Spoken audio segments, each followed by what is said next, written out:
That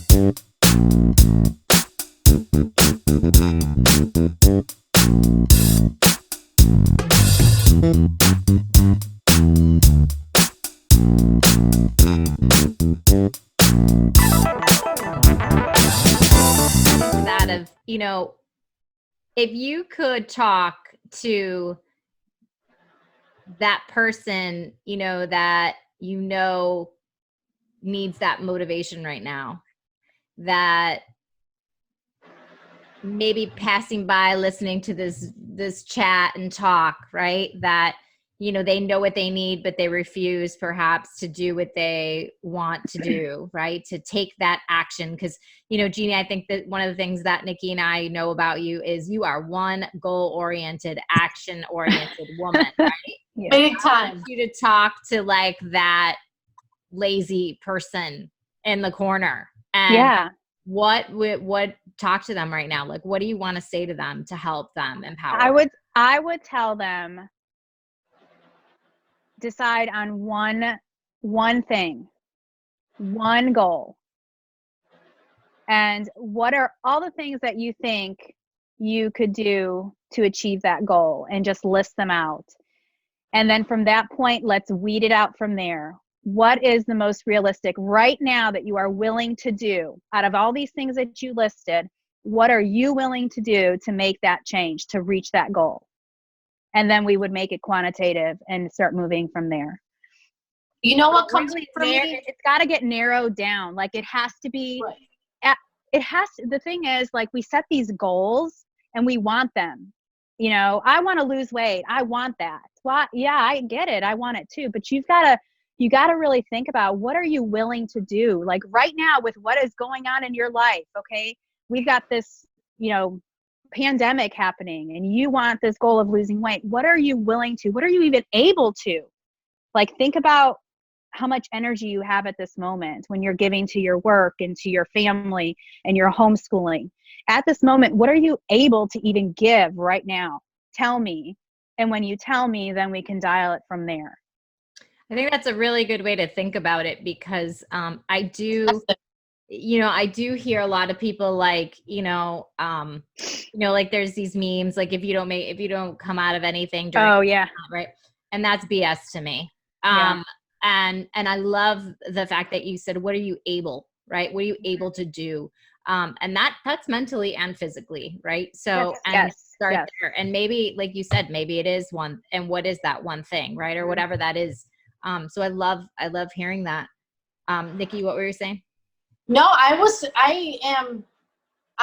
absorbing everything. I really am, personally. And the other thing, sorry, go ahead. Routine. I mean, it really is about movement and routine. And I think with anything in life, we don't even have to talk about fitness right now, but with anything, if you want to achieve something, you have to move. You do. There's such a power in just moving doing, and stepping out of your comfort zone and saying, and if we're going to refer to fitness goals, trying things out. Mm-hmm. You might be surprised. Like, I see myself, like when I saw the video of your chair plank. Oh, yeah. I'm like, what is this? I've never seen this before. And I tried it. Did I like it? Ugh. But I tried it, and I felt good because it empowered me to keep trying new things with you. Yes. You know, and that's part of it, is allowing yourself to make mistakes. Just keep the momentum moving and adjusting and evolving.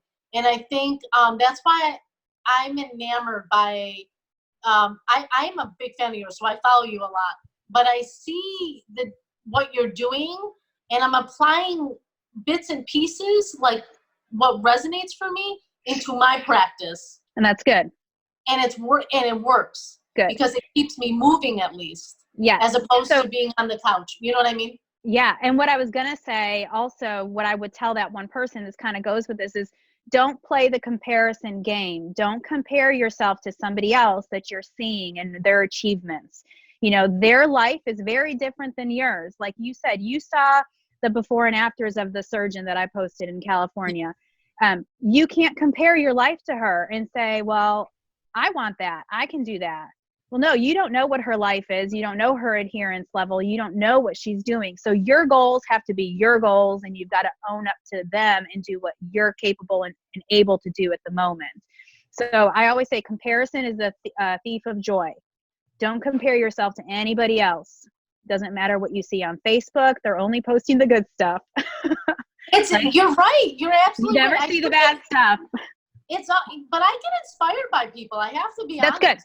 Yeah. And they're planting seeds. You're planting seeds. That's why it's important, because you're consistently putting out your message in this way.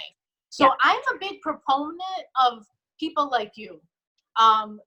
It is important also to not cheapen that either. It's powerful. There's a ripple effect.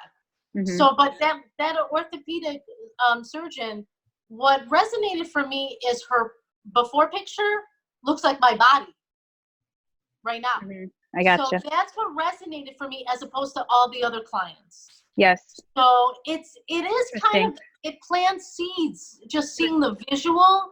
Yeah. But then you have to understand that this person has a different metabolism, different lifestyle. Absolutely. So it's a little bit of both, you know? So I have, and so on that, right? Cause again, I'm going on Instagram and I'm looking at these people. I'm like, oh my God, they're so skinny. Okay. And, as a reader, I might say, heck, I've never been that skinny ever in my life. And, or maybe I did 20 years ago. Right. Or, oh my God, they must be starving themselves.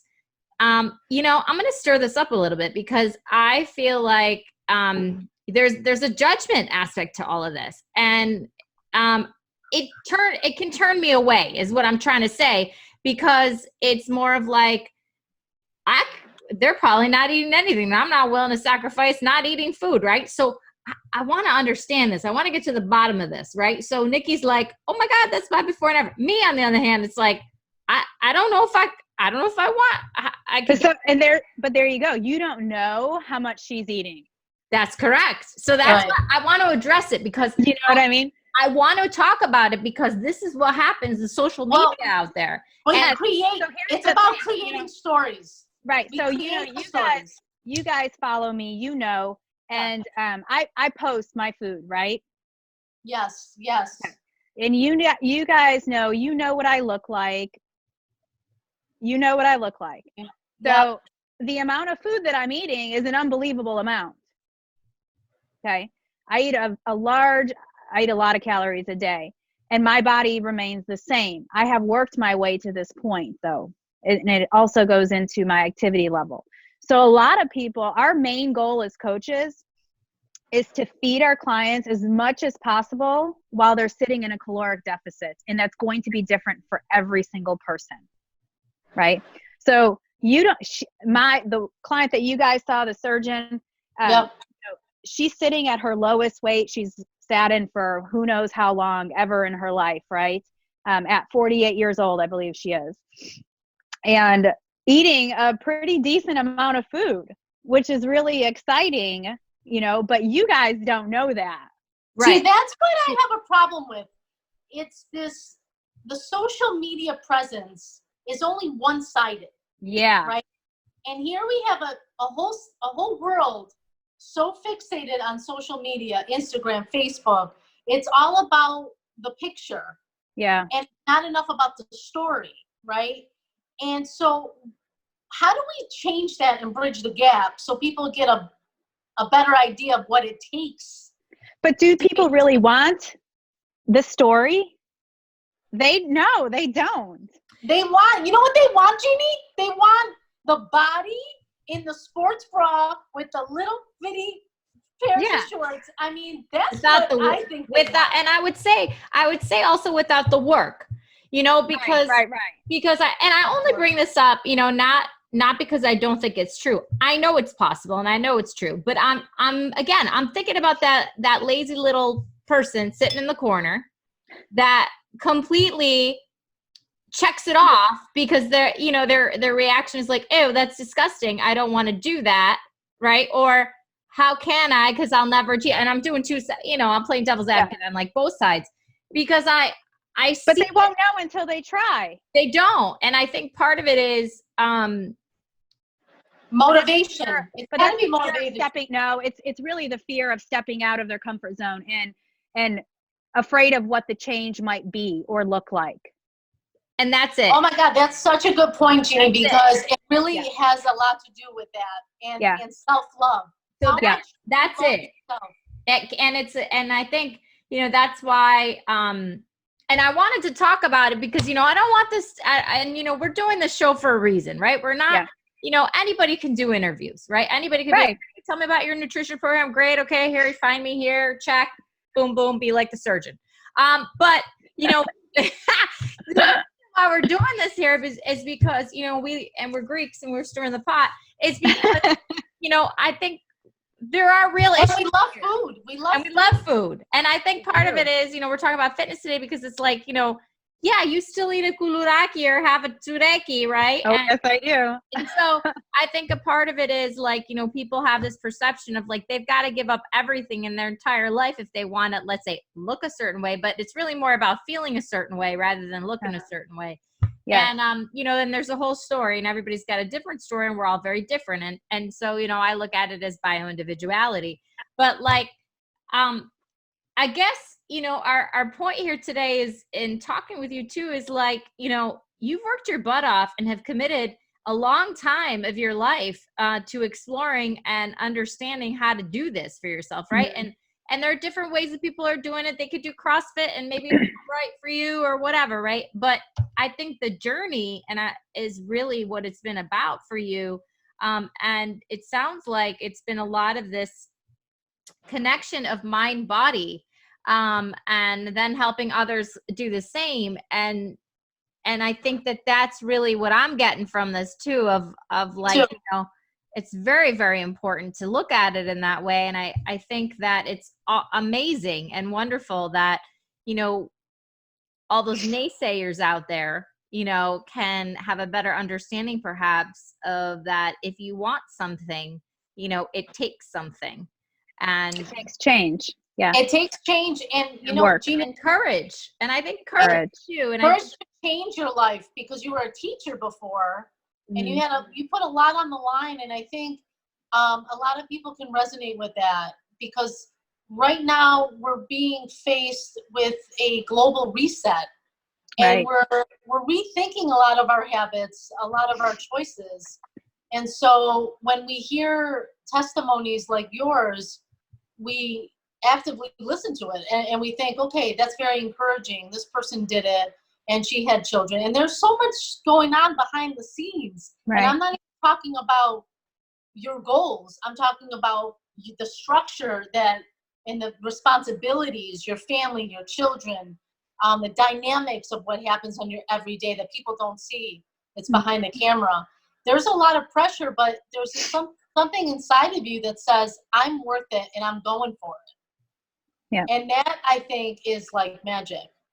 I do. Beautiful. Thank you. Beautiful. All right. So we're going to close it up here. Jeannie, you don't have to talk to the lazy person anymore, but, but if there's any last, tips of advice, inspiration you want to leave Nicki and I with, we'll take it right now. Anybody listening? I think I gave it all out to you girls. Honestly, I just want you to be confident in who you are and what you're doing every single day. And so just know I'm here if you ever need anything. Just reach out. You know where to find me. Thank you. This has been fun. You are amazing. You are amazing. You girls. Thanks. Keep on keeping on. Thank you for Thank you for having me here. Awesome.